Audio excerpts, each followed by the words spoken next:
Halo semuanya, kembali lagi bersama aku Nadia. Di video kali ini aku mau berbagi cerita pada teman-teman semua tentang pengalaman aku selama menjadi mahasiswa ilmu komunikasi. Cerita aku kali ini bakal fokus membahas mengenai konteks sosial atau relasi pertemanan yang aku alami selama perkuliahan. Jadi aku akan bercerita mulai dari apa yang aku rasain selama di jurusan, apa kesulitan yang aku lalui dalam membangun relasi pertemanan, dan bagaimana aku bisa survive dari segala hal yang pernah bikin aku down selama jadi mahasiswa. Aku mau disclaimer dulu kalau video ini nggak ada niatan sama sekali untuk menyinggung pihak manapun, dan ini semua merupakan pure pengalaman aku pribadi yang aku rasain dan ingin aku ceritakan kepada teman-teman semua. Jadi ini adalah perspektif dari diriku sendiri. Aku masuk kuliah pada akhir tahun 2020, di mana pandemi pada saat itu masih marak-maraknya. Semua orang berduka dan semua orang dihadapi dengan masalah yang hampir sama. Even sampai sekarang pun pandemi masih tetap ada. Protokol kesehatan masih dilakukan dan kita semua masih nggak jauh-jauh dari interaksi yang dimediasi oleh perangkat elektronik. Di awal perkuliahan, aku merasa excited mendapatkan jurusan yang memang aku senangi dari dulu. Dan yang aku senangi dari ilmu komunikasi ini adalah jurusan yang aku pikir akan sangat membantu aku dalam mengekspresikan diri ke lingkungan sosial.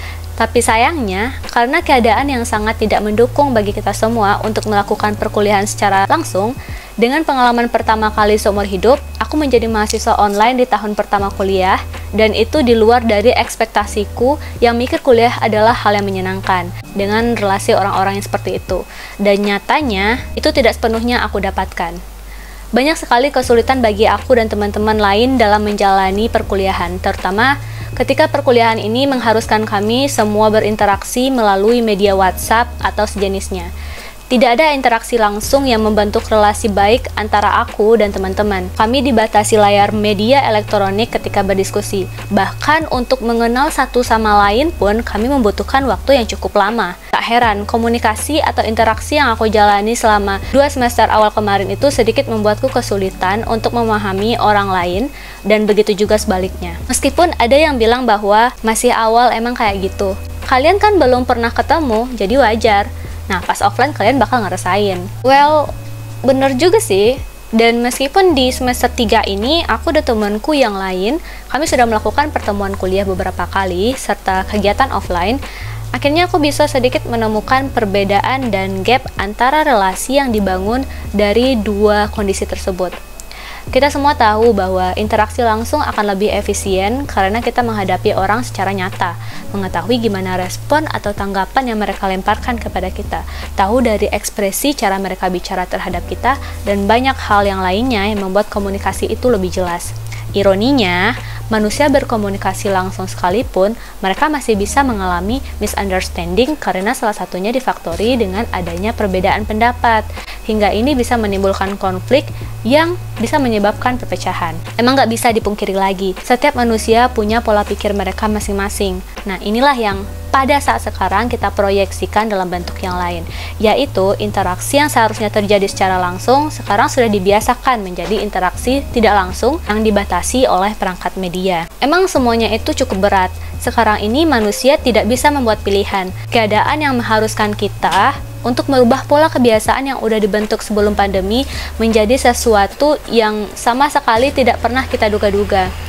Ini semua juga di luar kendali kita. Nah, dari pengalaman aku pribadi, cukup sulit untuk menyesuaikan diri dengan orang di sekitarku. Apalagi sebelumnya, sekali lagi aku dan teman-teman itu belum saling kenal gitu loh. Nah, sehingga masih sering terjadinya misunderstanding antara kami dalam menyerapi sebuah pesan yang saling dilantarkan. Bisa jadi dari aku kepada teman-teman, ataupun dari teman-temanku kepadaku gitu. Hanya saja, interaksi tidak langsung terkadang membuatnya itu semakin samar. Kita berinteraksi tanpa tahu bagaimana tanggapan orang lain.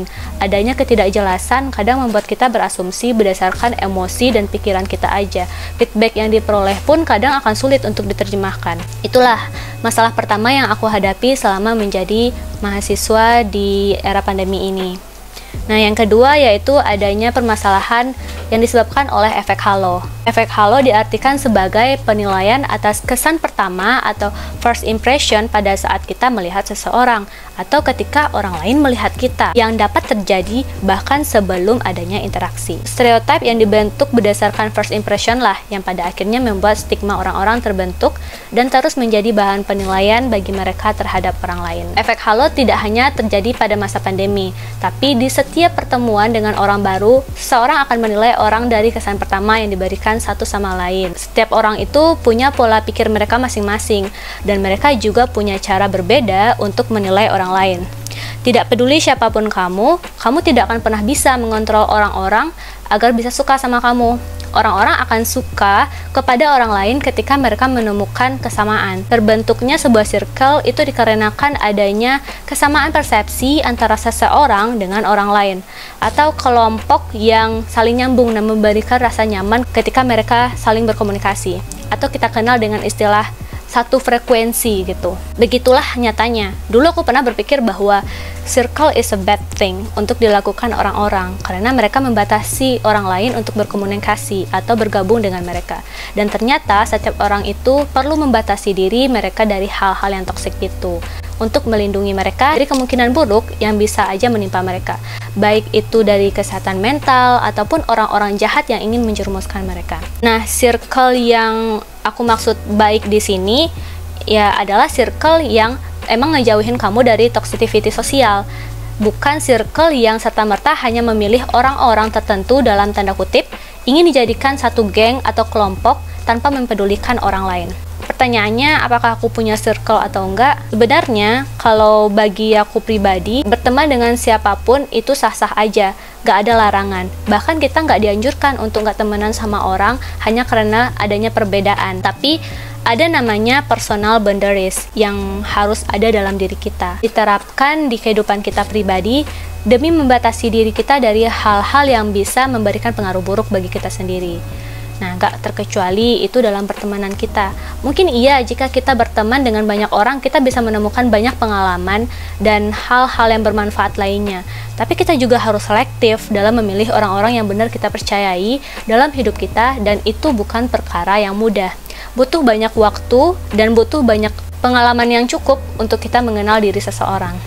Sebenarnya jika kita membahas terkait personal boundary sendiri, bakal panjang pembahasannya. Tapi singkatnya, ketika kita ingin mencari circle yang benar-benar bisa memberikan manfaat yang baik buat kita, memberi batasan-batasan tertentu dalam menyeleksi pertemanan melalui personal boundary sangat dianjurkan. Asalkan itu tidak menimbulkan hal negatif seperti menjudge orang lain buruk, rasis, melakukan sarkasme, dan lain sebagainya. Semester 3 ini, aku punya kesempatan mengenal semua teman-temanku. Perkuliahan offline yang aku jalani seketika membuat interaksiku dengan beberapa teman menjadi lebih baik lagi. Aku merasakan jika stereotip yang terbentuk di awal akibat efek halo langsung mendapatkan penolakan dari adanya kesalahan persepsi yang terbentuk. Ternyata yang awalnya aku mengira teman aku si A ini buruk, setelah beberapa kali berkomunikasi, ternyata si A punya sisi yang baik. Begitu juga si A menilai aku dari hal yang sama.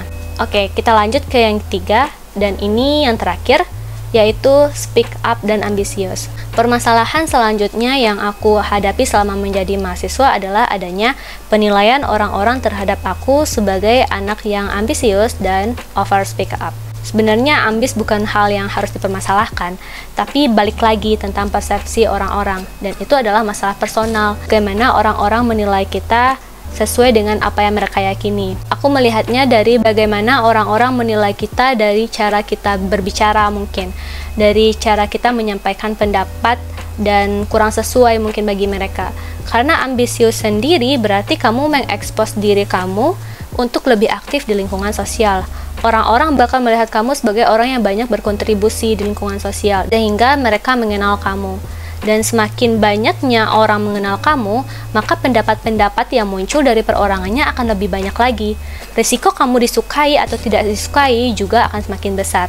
Dan ini tidak bisa kita kendalikan sesuai dengan keinginan kita. Begitu juga dari cara kita menyampaikan pendapat atau speak up. Semua orang berhak untuk menyampaikan pendapat, dan juga semua orang itu berhak menerima atau tidak menerima dengan pendapat yang disampaikan oleh orang lain.